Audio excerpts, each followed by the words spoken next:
Hello everybody, and thank you for being here today. Welcome to this session that I'm running as part of the Microsoft EduDay. So this session is all about the Windows App Smash, talking about making the most of the apps on the App Store.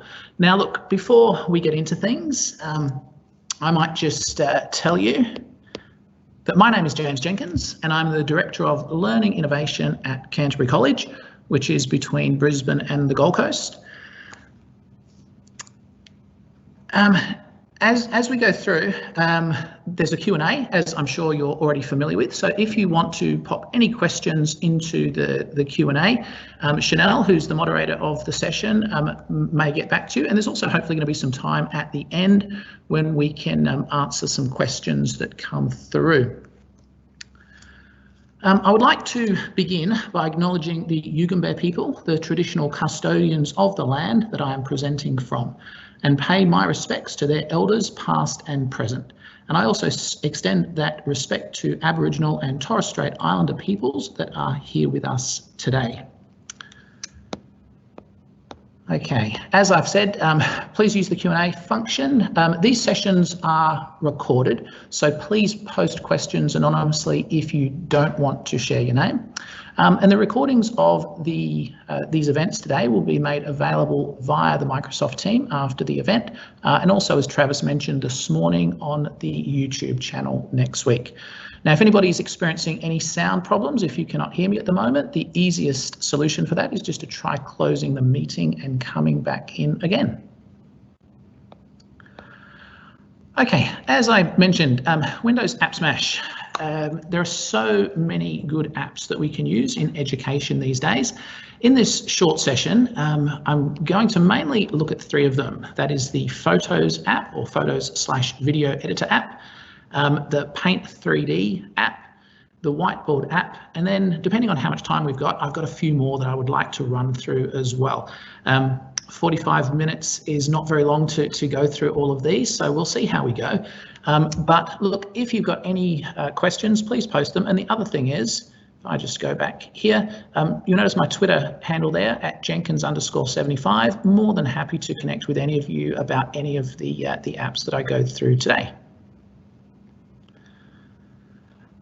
Okay, so in the next 45 minutes, the plan is to first of all start with the Microsoft Photos app, then look at the Paint 3D app, and finally the Whiteboard app.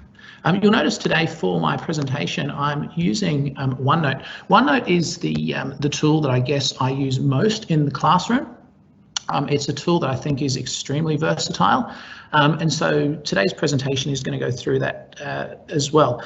I'm not sort of covering OneNote as a particular app. I know that some of the other presentations today have, but you'll notice some of the ways that I use it as we go through. As I say, if we've got some time afterwards, there's some other apps that I've got there that I tend to use a lot that I would like to also mention. One of the things that I talk to students and staff about quite a lot is using the right digital tool for the job. And so I use that analogy of a toolbox, except without having hammers and screwdrivers and things. It's got all the digital tools that we use for different things. Now, obviously, if you're a student, depending on what subjects you're studying and depending on what grades you're on, that's going to determine what sorts of tools you use. And indeed, the same thing goes for teachers. Depending on the classes that you've got and the subjects that you're teaching, the sorts of digital tools that you need in your toolbox are going to be different. And I've also got the logo there of the Microsoft App Store, because of course the App Store has a whole range of apps that we can use for education. Now I might just go down the bottom here. If you've never really spent much time on the Microsoft Store, if you just type Store into your browser, it brings up the Microsoft Store, which is very searchable. You'll notice here also we've got like a subsection of that store, the Canterbury College Store, so the apps that we're wanting our students to go to. But anybody can just go through here and say, for example, if we search for education,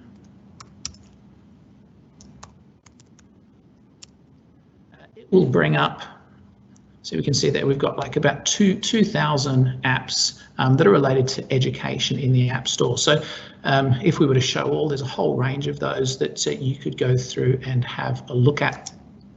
As I say, today I'm just going to be focusing on some of those. Now, I'm a chemistry teacher, so a lot of my examples are chemistry related. But I guess and if you're a chemistry teacher watching along, maybe there's some specific tips there. But what I would like you to I guess, focus on are the tools themselves. And as I talk about things, try and think about how you or your students can apply those to the areas that you're teaching and that they're learning. So please don't be put off by the chemistry, but it's just a means, I guess, for me to show some of these tools and how they work. Now, the first thing I'm going to focus on here is, of course, the Photos app, and I've just got a couple of pictures here of the sort of way that I use this. So we are transitioning at Canterbury from a BYOD system that we've had for the last 5 years to a Surface Pro program. So our year 7s and 8s are on Surface Pros, and as they move through the year groups, I think within about 4 years we're going to have all of our students on Surface devices. One of the big reasons that we chose the Surface was the ability to ink. The stylus that we've got with the Surface, it feels just like using a normal pen, except you've got all the additional digital type things that you can do with it that make it so valuable. So you'll sort of see on that first picture there, this was just an experiment that we were doing in class, looking at calorimetry, how much energy transfer there is. But the way I normally work in chemistry class is I have my device set up so the rear-facing camera is watching whatever we're doing. So whether that's a demonstration that I'm doing on the front bench or whether that's something that the students are working on, I'm normally taking pictures and videos of those things. And what I've found to be really valuable, and the students have commented on as being really valuable, is the inking that goes on around that. So annotating things as they're happening. That first picture shows that. Just going to move along. This was a bit of a compilation of some of the things that I've put together just to kind of show what I mean. Now, I'm not 100% sure that the system audio is working properly, so it's either going to have audio or not, but you can just have a look at this.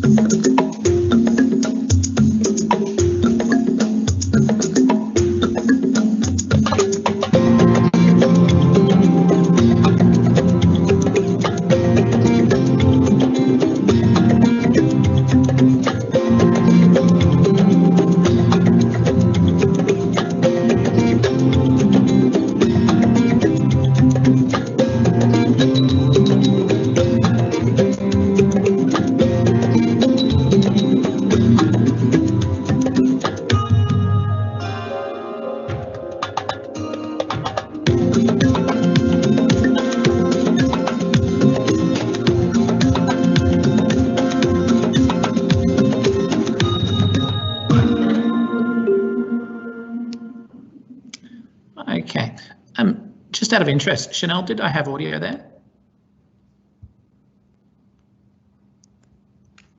Maybe, maybe not. Okay, now look, so what I want to show you is how I do those sorts of things. And, you know, as I say, quite possibly you have no interest in recording chemistry demonstrations, but you may be wanting to record some other kind of demonstration in your classroom, or just something that's going on and annotated in some kind of a way. So I'm just going to go here and I'm going to bring up the Photos app. Now, this is bringing up our Photos app here. Incidentally, I have that on my taskbar down the bottom. And if I just right click on that, I have that pinned, you can see there, just because it's one of the things that I use a fair bit. This Photos app has all the photographs that I take with my camera here. And the reason for that is over here in the import section, you can add whatever folder you like. And one of the folders, well, really the only folder that I use, if I just go here, is the pictures. So the pictures is the camera roll folder. So everything that I've got is going to be straight through there. So I've got quite a collection of different photos and videos and things that I've collected as the year has gone by, and they all feature in here. It's all by date order, so it's very easy to go back and find things. And also when you search for different things in here, the Microsoft AI is pretty good at finding things, you know, particularly everyday things, trees, clouds, colors, that kind of stuff. We were doing some fingerprinting as part of a forensic science unit yesterday, so the pictures I've got there at the moment. Okay, what I would like to show you, I'm going to find a video here. So this was a video that I took a couple of days ago of a... Okay, so just here we have got our hydrochloric acid. That has come straight from this bottle there. So that's our 2 mole per litre hydrochloric acid. I've also got some magnesium that's come from this packet here. So this is the magnesium ribbon. I'm just going to drop a small amount of that magnesium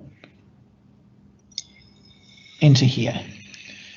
And you can see that that's reacting quite vigorously.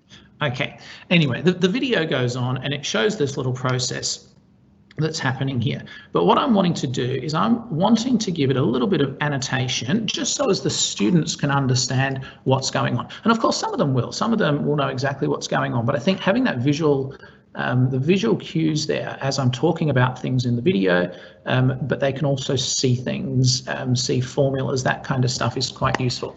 So I'm just going to, as I'm talking now, I'm just turning my surface the other way around so I can jot things on it a little bit easier. Now, as you can see, if I go here and hit the edit and create section, there's a few things I can do to this little video. So this is just raw footage that's come straight from the camera at this point. Now I can trim that.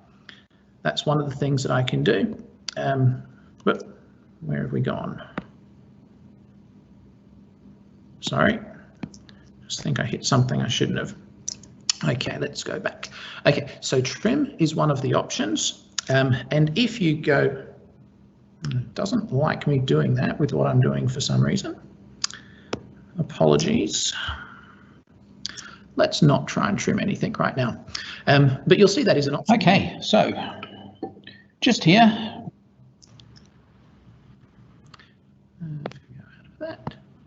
Adding slow-mo is one of the other options. We can actually save out any of this video just as an individual photo if we wanted to. We've got some other cool things like adding text and adding 3D effects. But what we're going to do at the moment is we're going to do some drawing. Because if we draw, we can essentially anchor different things to different parts of the video. So one of the tips to begin with, I think, is it's really useful to choose a color that's going to contrast on the background. Otherwise, people don't really see so much what you're doing. Now, if I go back, probably to about that point there, that's where I'm introducing the fact that we've got some hydrochloric acid. So if I'm going to try and select something not too wide. So I might just write here, right? So we've got some hydrochloric acid.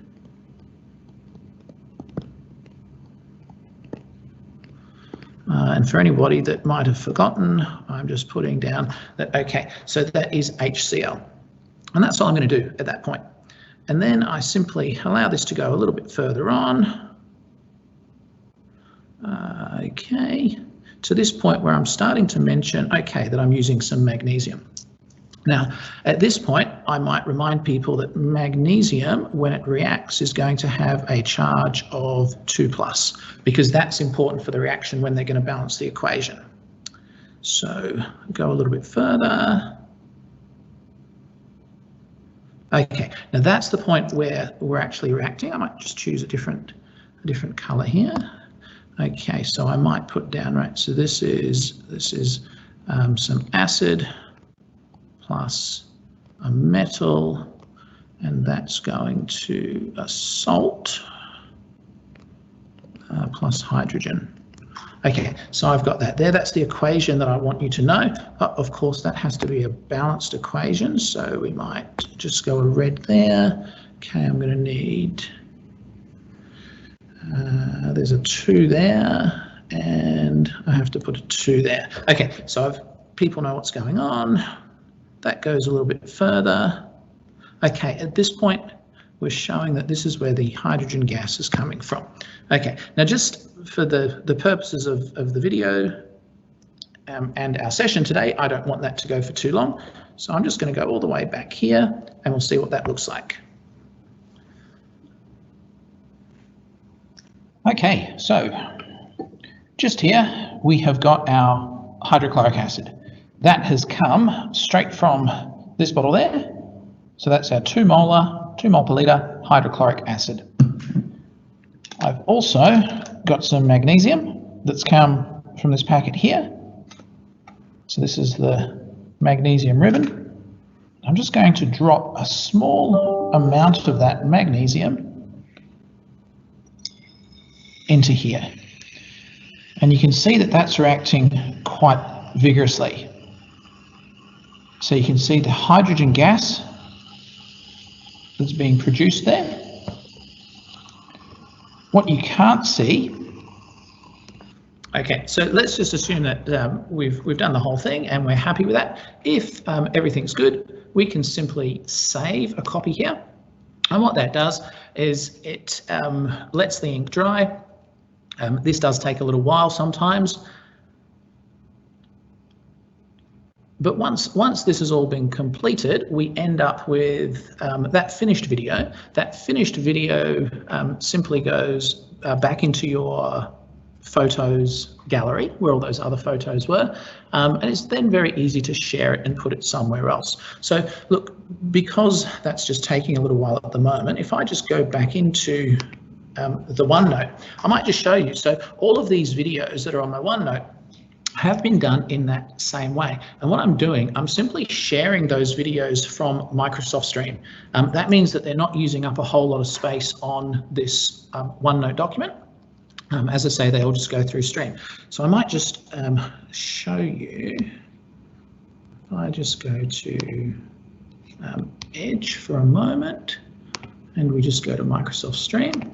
So this is another app that is very handy, and it's very, very quick and easy using Microsoft Stream, which is just one of the Microsoft apps here, to create. You can just upload your video. So that video that I just created, I could upload here. When I've got that video, let's just assume that we've already got that one. Okay, so for example here, it's just a matter of clicking on the video that you want. And when you go share down the bottom here, you can copy a link to that. That link, when you go back into your OneNote, it's just about right-clicking, pasting that one in there, and then you get these videos which are very, very easy to share with the students. So I might just go back in here. Okay, so this should be our finished copy of this one now. It's all ready to go. Just check.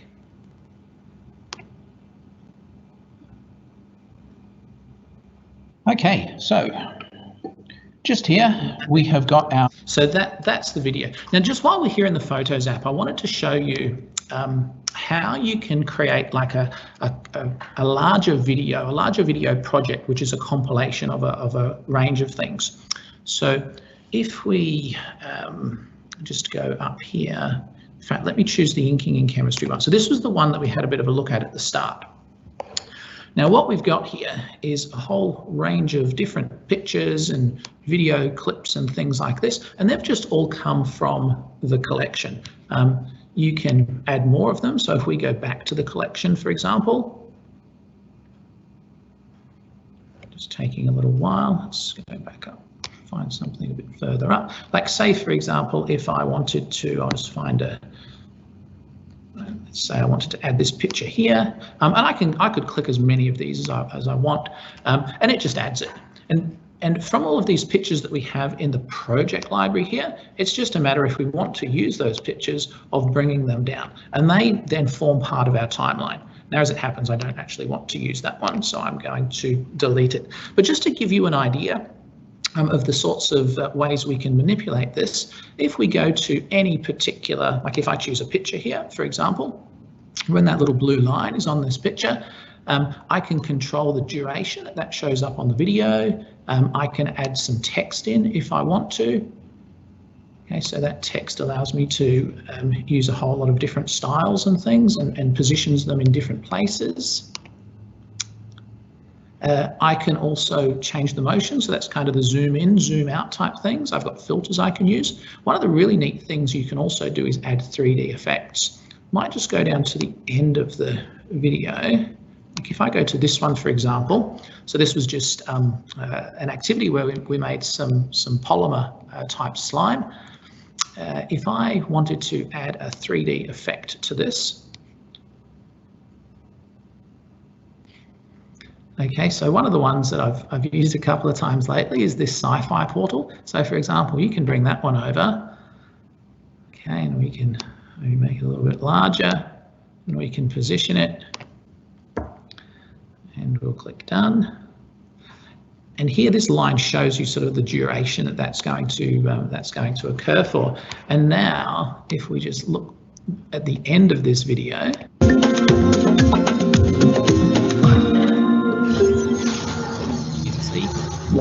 you can do some neat things like that just on the 3D effects without using any more of them. I just thought I would show you some of them that are in here. So we've got things like a whole range of things. The bubbles actually come in quite useful in chemistry videos, but we've got confetti and explosions, and these are growing as well. There seems to be more of these cropping up all the time here in the 3D library. That we can use for our special effects. So that's kind of cool as well. And once again, when you're finished with a video project that you might have made in here, it's just a matter of going up to the finished video. You can choose the quality that you want to save at. As I say, because I put a lot of these through Stream, so as we can then access them via OneNote, I don't tend to choose the high quality one. For a bit of speed, I tend to go the medium, but it just depends what you want to do with them as well. One of the other things that I could have mentioned was the music. There's a whole lot of music that Microsoft have in here that you can apply to your videos. You can also sync it to the beat, which is a bit of AI going on. You can control the volume, but you can also add custom audio. So if you've got maybe some students that want to narrate through a scene, they can use the custom audio for that, which is quite handy as well. Okay, I'm going to leave photos at this point in time. And the next thing I wanted to talk to you about, the next app that we've been using a little bit is Paint 3D. Now Paint 3D, it's been around for a while and it's a great app. I'm surprised by the number of people that don't really know too much about it. We've actually got a course in Year 7 now for all of our students, because probably about half of our Year 7s come from other schools apart from ours, maybe schools that don't use Windows devices. And we do a term where we go through all of the Microsoft Suite apps with them, and they find that really valuable. It then means when teachers in other subjects are starting to ask them to do various projects, they've got a mastery of some of these skills, which is great. And one of the ones that we use is, as I say, Paint 3D. So just to sort of explain a little bit what Paint 3D is, if I just open my methane molecule here, and remember, if you don't like chemistry, think of something else that's also a 3D model. But Paint 3D just allows you to, first of all, create models, but then those models, because they're in three dimensions, can really give an idea of shape. And I use it in chemistry a lot because the shape of molecules is very much related to the structures that they form and also how they interact with other molecules as well. So this is the sort of thing that that we are talking about. Just to give you an idea of a couple of non-chem things for a moment. I've got some water molecules there. This was one of the students that was designing a new netball kit for her team. So that was her task, and you can see that she's used a bit of a model here, but she's also used the mixed reality viewer. So any of the models that you create using Paint 3D, you can then put into real physical space. Another example of that, there was a boy who was a Year 5 boy at school who was, as part of a project, they could create a scene that had to be a scene of something they're interested in. And so he wanted to create his bedroom, the ideal bedroom. I think his parents were redesigning his room, and he wanted to do a bit of a creation for that. So I'm just going to click on, I've already got this one on a bit of a link here. So, okay, can we have a look?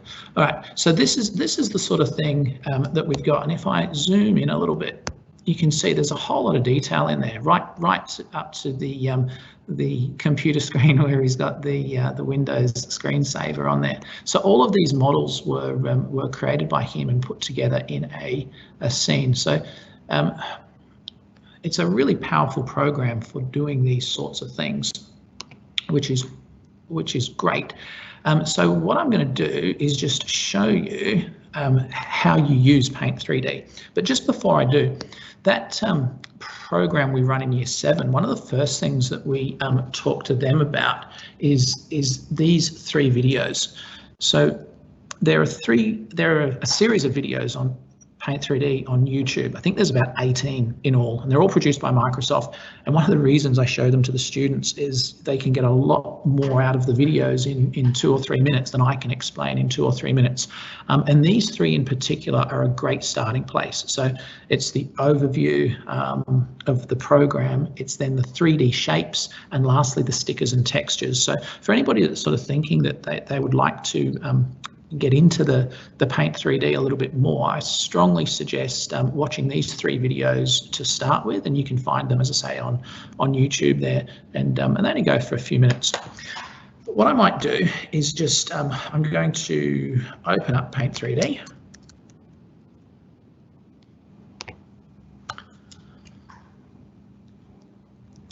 Okay, so first of all you hit this screen here, and then you just need to start a new project.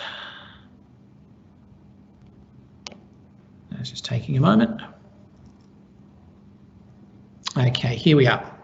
So this is the interface that we start with, and it can look a little bit confusing, I guess, but we just need to start at the top, and the menu at the top essentially tells you what the different things are. So if we wanted to, we could just use this like a normal canvas, and we could just use the brushes section, and there's a range of different colors and types of brushes and things. There's also 2D shapes. And 2D shapes are great for creating little things like maybe infographics on your canvas there, or anything where you're sort of just after the 2D shapes. But to be honest, that's a bit of a waste, because, as I say, this Paint 3D is all about your 3-dimensional things, which is great. There's some models that are already here for you just to sort of get you started, and you've also got these doodle tools, so that turns any freehand drawings that you've got into 3D shapes. But one of the if you're wanting to get students excited about this, one of the easiest places to start is the 3D library, because the 3D library, you've already got like a whole load of different things. So for example, if I want to bring this, if I go into the dinosaurs section here and I want to bring a T-Rex in,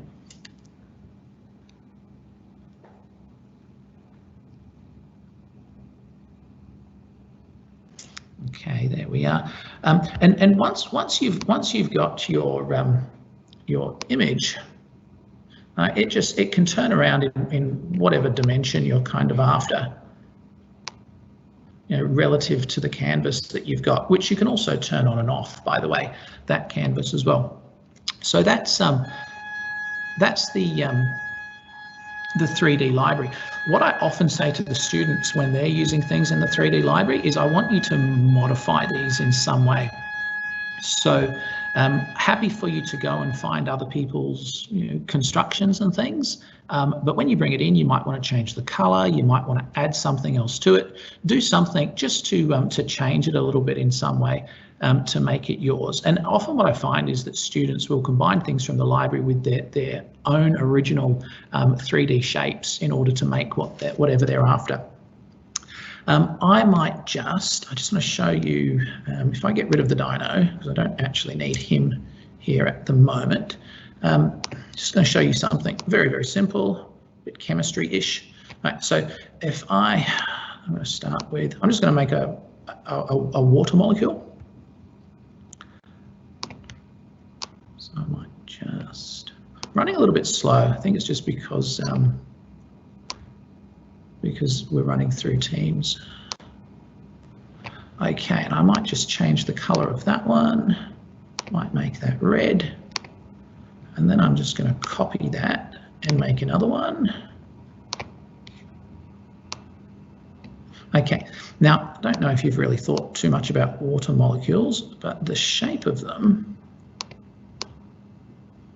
is kind of a little bit like that.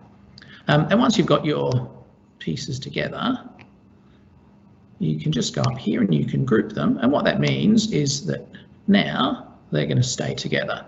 Actually, that's not quite right. That one should probably be about over there, but that's okay. For a demo, it's quite close. The other thing I'm just going to do is I'm going to see if in the library I can find a water bottle, and I can. So that's great. So I'm going to bring this over. Might just make it a little bit bigger. And then I want to show you one of the really neat things about Paint 3D, and that is using stickers. Okay, so when you go to the sticker section, you can, there's these like little custom things that you can put on here, and students, when they're creating people, actually do quite like using these sorts of things. But we've also got textures, and the textures are kind of neat. And the other thing is you can add textures to the library. So you can use the camera on your device to take pictures of anything that you like the look of and add them to your textures, which is kind of good. And then you can grab stuff straight from your files. So because I knew I was wanting to do a water bottle, earlier on I found just a little random water image. Okay. Right, so that was my image, and I've just got that from the web. There's Thames water. It sounded a bit waterish. And as I move this up, you can see that it actually follows the curves of the water bottle that I've got. So I can put that on there, and now I've got this water. So stickers is really useful, and you can cover your whole image with stickers if you so choose. Let's turn this one a little bit. Actually, let's turn it kind of like that. And move it up here somewhere, and then we'll just make that one a little bit smaller. Okay, so what we could do is copy and paste another one.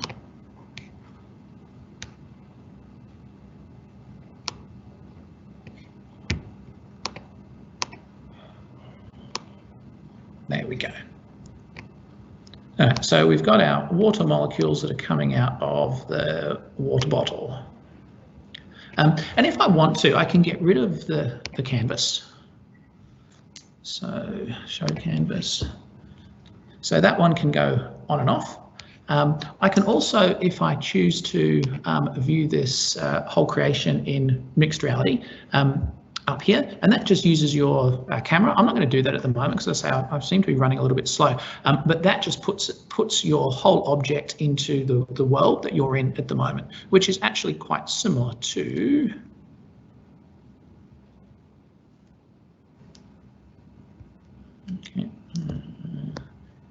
yeah, so I did something a little bit similar here, just with the distilled water bottle and the water molecules. Which is kind of neat, and hopefully you're maybe getting some ideas of how you could incorporate 3D shapes into whatever your subject areas are, whatever you're doing.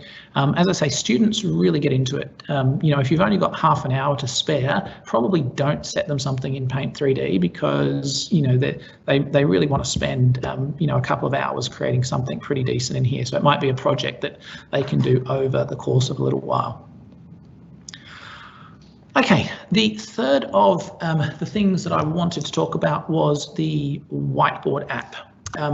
And this is just, this is from the Whiteboard app, and it's been inserted into OneNote, which is one of the functions. So that's why it's sitting in my OneNote here. But what I can do is I can just go view the original, and it will take me back to where I created this one.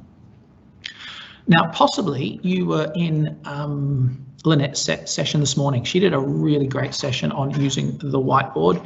And if you didn't see it, I highly recommend that you watch the recording of that one. I guess I was just going to talk about it quite briefly in terms of how I sometimes use it as a science teacher, and just go through a couple of the bits and pieces. So I'm quite into concept mapping. I don't always use whiteboards. Sometimes I use the OneNote collaborative space as well. But we do have all of these tools that that we can use in the Whiteboard app. I mean, the best thing is being able to invite people, you know, so people can collaborate with you. So up here, create a sharing link, and you can get all of your class then collaborating in this whiteboard space. We've got a whole lot of customizable options here, things like you know, using the pen, ink to shape, ink to table, all this kind of stuff. You can control where your toolbar is, those sorts of things. But I guess a lot of the really cool stuff is down the bottom. So you can have, you've got your pens, your different color pens that you can use. You've got your highlighter, which is great, and your eraser, the ruler, which you can, use as you choose to. Sorry, as I'm trying to use the ruler, I'm actually moving things around. We've then got adding text. Adding notes is really cool. You can add sticky notes, and students can put whatever they choose to on those notes. So that's great. You can see I've used a couple of them here for various things. Some of the things that I've done in the past that seem to work quite well are, for example, getting students to write different things on their sticky notes and then vote for different people's ideas, which they can do by giving it a thumbs up or something. We can change the colours of those, which is quite useful as well. Little videos you can add in. So this is just a YouTube link. So my section here is on acids. And I've got a little link to a clip on some of that kind of stuff, which is good. Just some other random information. All these photographs have just come straight from my library. So you can just click on adding an image, and you can see that they can either be from a library, they can be straight from the Bing search engine, or from your camera. So if you're doing things in class and you want to use that, you certainly can. And as I say, you can either leave things here on the whiteboard, or once you're happy with things and once you're finished with things, you can send it to OneNote if that's where you tend to do your work, and it will live there as well. The Whiteboard app is certainly very good for collaboration, and if you don't use OneNote, I would highly recommend that you use this. And even if you do use OneNote, I think there's a time and a place for using the Whiteboard app as well. It's very useful. Okay, now they were the three main apps that I wanted to talk about. Chanel, can you tell me how long I've got left? Yes, you have about 6 minutes left. There's some questions in the chat box that I've left for you to answer if you want. Otherwise, we can take them offline. Yeah, maybe we will do that, and I will try and get to them all offline. I thought I might just, I'm probably not going to have time to go through all of these, but I might just do a couple of things quite quickly. So Stream I already showed before. Now Stream is just where you can store all of your videos that you can create, so as they're stored on the web, and then you can just embed them in places, which is so useful and saves a lot of space. Sway, I might just talk about Sway because it's really, really good. So Sway you can find on the web, as you can with most apps, or you can run it through the app. So Sway is a Microsoft, it's essentially a one-page website, and it allows you, or probably students, we often give this to students as a multimedia type platform that they can use. When it opens up, okay, here we go.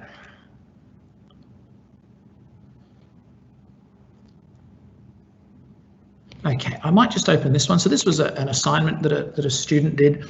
It was all about the Great Barrier Reef. And I'm not going to go into it too much, but as soon as it opens, it will just give you an idea of how they look as they're being constructed. I do apologise, I think my device is just running a little bit slow at the moment. Okay, so this is, it essentially builds up in this kind of way. So we've got a whole lot of things going on there. And students just construct this like, if I just click on here, you can see that if you click the little plus icon, you can then add text or media or images or loads of things. So that's kind of how it works, and that's how it builds. But then when you play it, because the edit mode looks totally different to the play mode. The play mode is really cool. It looks quite professional. So as we go through, although mine's running a little slow,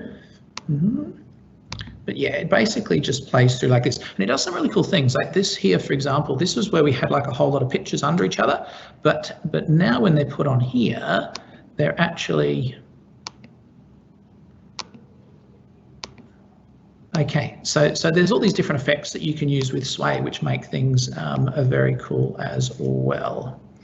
I might just close Actually, let's just close that one. And we'll go back here. So that's Sway. Oh, ISS Finder is another app that I've got here. And I'm just going to bring that up.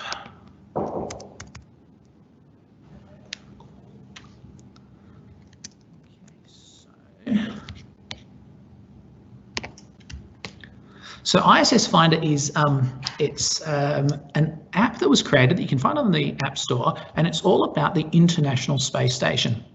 And that's we actually have it going in our library, and students will sort of stand around and they'll try and figure out where the space station is at that moment in time. It's like a live tracking. I don't know if you can actually pick that out, but it is moving as it goes through, and you can change from like an aerial mode to a globe mode. And there's also like a live stream from NASA there, NASA Media TV, Public TV. There's some information about the crew, all that kind of stuff. So that's a really neat little app. As I say, that we use. Sorry, I keep flicking back to the whiteboard there. For chemistry teachers, I'm not going to spend any longer talking about chemistry apps at the moment, but there's one called Elements, the periodic table, which is awesome, which I suggest maybe if you want to pass on to your science teachers. It's a Microsoft app that works really well. Oh, History of the World. So I might just quickly show you that one.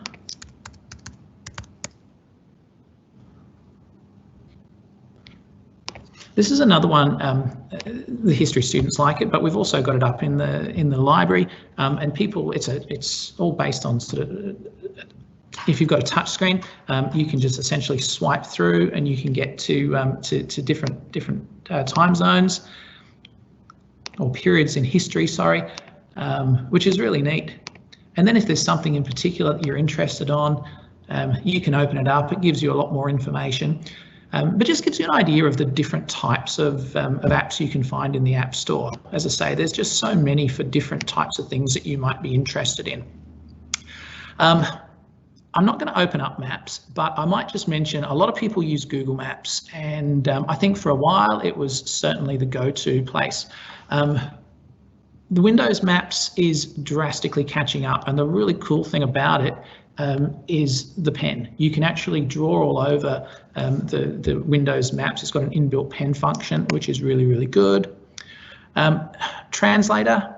When I went to Japan last year, as I can't go to Japan this year, it came in really handy. I don't speak any Japanese, but the Translator app was awesome and works just as well on your phone as it does on here. I'm sort of out of time, so I'm not going to open it up.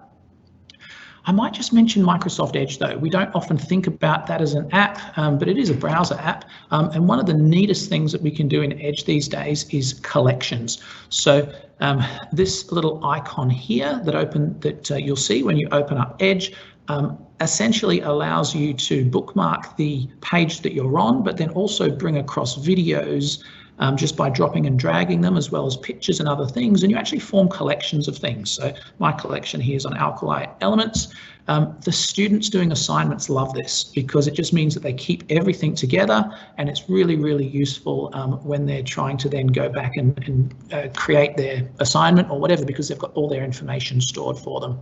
The very last one I thought I might just mention, being quite relevant, Bing has a COVID-19 tracker. You can find it on the App Store. It's one of the best COVID trackers if you're wanting to keep up with that information. I know for a lot of us, we just want that to go away, but that's there as well. That's all I've probably got time for.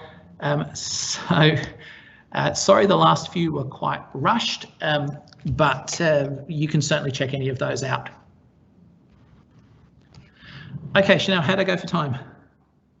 Awesome. We're right on the dot. So pop in any links into the chat and perhaps we can end it there.